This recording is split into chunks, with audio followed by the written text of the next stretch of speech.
Hello students. तर बघा, मी आहे दीक्षा कत्लियार. सगळ्यांचं स्वागत करत आहे ड्रीम अचिव्हर्स गायडन्सला.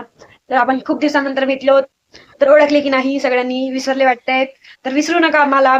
आता आम्ही घेणार आहोत स्टार्ट परत, जे आपण मधात स्टॉप केलेलं होतं.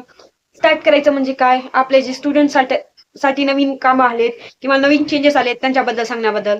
तर बघा, जे MST CET देणार आहेत एक्झाम्स 2026ची, त्या स्टुडंटसाठी, त्या ऍस्पिरंटसाठी काय आहे, तर ते बघू आज आपण काय करणार आहेत. आणि सीईटीने काय चेंजेस केले आहेत, काही थोडंफार चेंजेस केले आहेत सीईटीने एक्झाम्स मध्ये. जसे बघा, आपली JEE व्हायची दोन याच्यामध्ये, दोन वेळेस.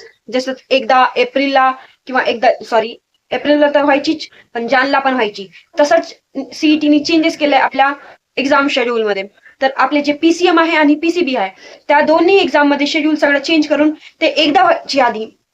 तुम्हाला सगळ्यांना माहितीच आहे की सीईटी एकदा व्हायची, PCM काही दिवसांसाठी आणि PCB काही दिवसांसाठी, आणि रजिस्ट्रेशन आपण करत होतो एकदा.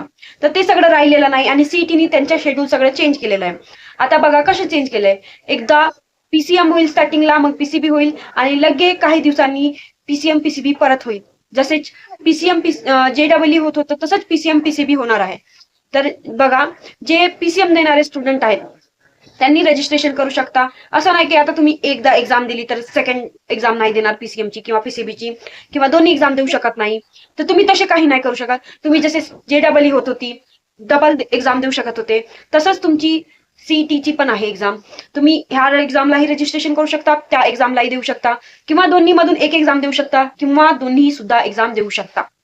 जसे PCMची आहे बघा, ही एक्झाम दिली आणि तेही एक्झाम दिली, किंवा दोन्ही सुद्धा एक्झाम दिली तर तुम्ही देऊ शकता. तसंच PCBचं पण दोन्ही एक्झाम तुम्ही देऊ शकता किंवा एक एक्झाम देऊ शकता.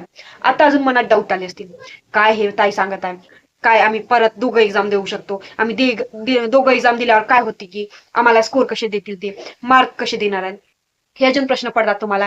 तर ते बघा, प्रश्न काय आहे, स्कोर कसे पडणार. स्कोर कसं पडणार आहे ते सांगते मी. स्कोर म्हणजे जसे आता तुम्ही दोघा एक्झाम दिलाय, आता पर्टिक्युलर एक एक्झाम दिली तर त्याची स्कोर तर मिळतातच आपल्याला, आणि तेच राहिलं तर दोघं एक्झाम दिली आपण, तर दोघं एक्झाम दिल्यावर काय होते, कंपॅरिझन केलं जाते.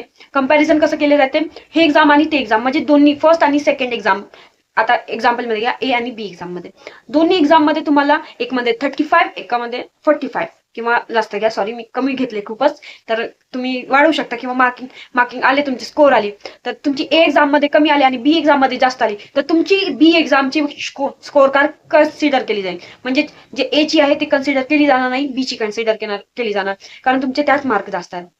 आणि स्कोरिंग कशी, आपली पेपर पॅटर्न तुम्हाला माहिती असेल. एक्झाम्पल मध्ये बघा, पीसीबीचं काय आहे, 200 क्वेश्चन्स असतात. 200 क्वेश्चन मध्ये 100 आपले बायोलॉजीचे, 50 आपले केमिस्ट्रीचे आणि 50 आपले फिजिक्सचे. पर क्वेश्चनला एक एक मार्क असते, आणि त्यांना निगेटिव्ह मार्किंग नसते तुम्हाला. आणि मग बघा पीसीएमचं काय, पीसीएम मध्ये 50 मार्क मॅथचे असतात, 50 मार्क फिजिक्सचे, 50 मार्क केमिस्ट्रीचे.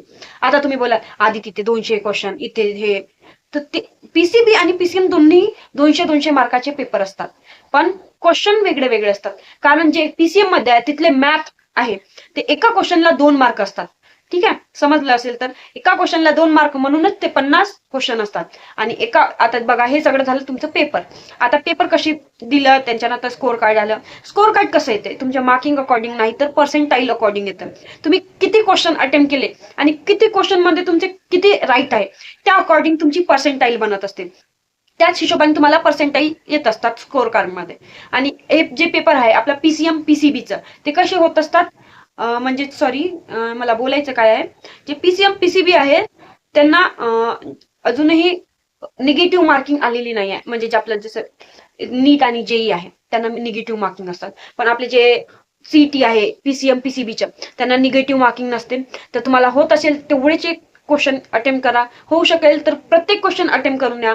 तुम्हाला आता मी डेट सांगत आहे. आता जे PCM आणि PCBचे डेट्स आहेत, तर ते बघा, पहिला PCM ला डेट आहेत 11/4/26 ते 19/4/26. म्हणजे PCM ला पहिला अटेम्प्ट कधी होणार आहे, 11 आणि 19 ह्या 2 तारखेच्या मधात हे आपले PCM चे होणार आहेत. ठीक आहे. आणि बघा पीसीबीचे काय होणार आहे, 21 to 26 एप्रिल. म्हणजे पहिले बघा, पहिले काय होणार आहे, आपलं PCM होणार आहे 11 तारखेपासून तर एप्रिल पासून तर 19 एप्रिल, मग होणार आहे पीसीबी 21 एप्रिल पासून तर 26 एप्रिल पर्यंत. हे झालं आपला फर्स्ट अटेम्प्ट मध्ये आपला पीसीएम आणि पीसीबी झाले. हे एक्झाम असे होणार आहे. आता बघा सेकंड अटेम्प्ट मध्ये पीसीबी कधी होणार आहे. पीसीबी होणार आहे 10 मे ला पासून तर 11 मे पर्यंत. म्हणजेच काय, जे 10 मे ला स्टार्ट झाली तर ते होणार आहे 11 मे पर्यंत, म्हणजेच 2च दिवस समजून जा.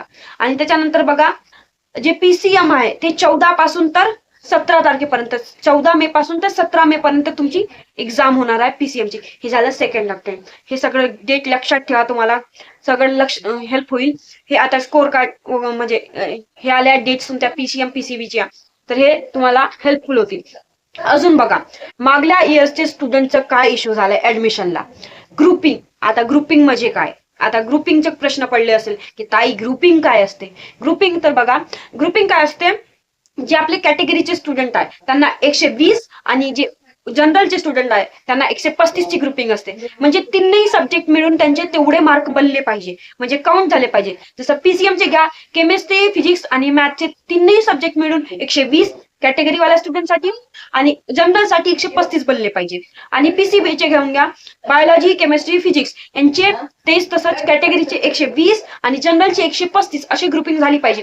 एवढे मार्क झाले पाहिजे तुमचे काउंटिंग मध्ये, तरच तुम्हाला कॉलेजला ऍडमिशन घेता येते. मागल्या वर्षी काय झालंय, काही स्टुडंटची ग्रुपिंग न झाल्यामुळे त्यांना ऍडमिशन घेता आलं नाही आणि त्यांना परत रिपीट एक्झाम द्यावी लागेल ह्या वर्षी. म्हणून लक्षात घ्या, एक्झाम देताना की ग्रुपिंग व्हायला हवी. आणि ग्रुपिंग झाली नाही तर तुमचा ऍडमिशन कॅन्सल होत असते, ऍडमिशन होत नसतात कॉलेजला. किंवा तुम्ही जे फॉर्म भरत असतात नेक्स्ट एक्झामसाठी किंवा काही याच्यासाठी, तर तुम्हाला एक्झाम देता येत नाही, तुम्हाला डिस्क्वालिफाय केलं जातं. हे झालं ग्रुपिंग बद्दल. आता बघा तुम्हाला अजून वाटत असेल आम्ही आता स्टडी कुठून करावं, काय कुठून करावं, तर आम्ही मॉक टेस्ट देत असतो सगळ्यांना. मागल्या वर्षी पण दिले, ह्या वर्षी पण 20 मॉक टेस्ट देणार आहोत. तर ज्यांना पण जॉईन करायची असेल आमची मॉक टेस्ट, ते जॉईन करू शकता. आमच्या डिस्क्रिप्शनला तुम्हाला लिंक मिळून जाईल ग्रुपची, तिथे जॉईन करा. किंवा तुम्ही कमेंट बॉक्समध्ये कमेंट करू शकता की आम्हाला जॉईन करायचे आहे. तुम्ही जॉईन व्हा, तुम्हाला हेल्प करू आम्ही. तिथे तुम्ही बोला की आम्हाला जॉईन करायची, आम्ही जॉईन करतो. तुम्हाला पेपर देतो, तुमच्याकडून सॉल्व्ह करून देतो, तुम्हाला आन्सर की प्रोव्हाइड करतो. तुमची मिस्टेक कुठं होणार आणि कुठं होत आहे किंवा कुठं इम्प्रूव्ह करावं लागेल तुम्हाला ते पण सांगणार आहोत. हे झालं तुमचं एक्झाम आणि आमचे ती मॉक टेस्ट बद्दल. मॉक टेस्टही तुम्हाला हेल्पफुल होईल. तर हे झालं आपले सीटी पीसीएम आणि पीसीबी बद्दल. कुणीला काही डाऊट असेल किंवा कुठं काही समजलं नसेल किंवा काही प्रॉब्लेम जात असेल तर आम्हाला सांगा. कमेंट बॉक्स ओपन आहे तुमच्यासाठी आणि कमेंट करू शकता तुम्ही काही प्रॉब्लेम असली तर. किंवा आमच्या ग्रुपला जॉईन व्हा, आम्ही तुम्हाला हेल्प करू. कुठेही प्रॉब्लेम गेली तर, कुठं नाही समजलं, कुठं काही प्रॉब्लेम गेली तर हेल्प करणार आहोत. मी किंवा माझी टीम माझी रिप्लाय करत असते डेली. तुम्हाला जिथे प्रॉब्लेम गेली तिथे आमची टीम तुम्हाला रिप्लाय करत असते ग्रुपला. तर तुम्ही ग्रुपला जॉईन करू शकता. किंवा तुम्हाला नवीन अपडेट हवी असेल किंवा काही इन्फॉर्मेशन हवी असेल तर कमेंट बॉक्सला कमेंट करा, आम्ही त्यावर व्हिडिओ तयार करू. आणि तुम्हाला नवीन नवीन अपडेट्स आम्ही देत राहणार आहोत. तर सबस्क्राईब करून घ्या, लाईक करा. व्हिडिओ आवडले असेल तर, होप सो आवडलाच असेल. तुम्हाला नवीन अपडेट आम्ही देत राहणार आहोत. धन्यवाद.